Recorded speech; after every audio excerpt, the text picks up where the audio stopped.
చాలా జాగ్రత్తగా అందరూ ఈ టైంలో చాలా జాగ్రత్త చేసుకోండి. ఇదే టైము మీ వ్యాలెట్స్ మాయమైపోతాయి. ఇదే టైము మెల్లో ఉన్నటువంటి మీ నగలు మాయమైపోతాయి.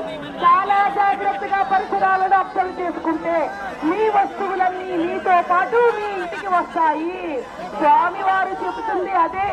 జాగ్రత్త నాన్న, జాగ్రత్త తల్లి, వస్తువులు పోగొట్టుకోకండి, నేను మీతోనే ఉన్నాను, మీతోనే ఉంటాను అంటున్నారు స్వామి.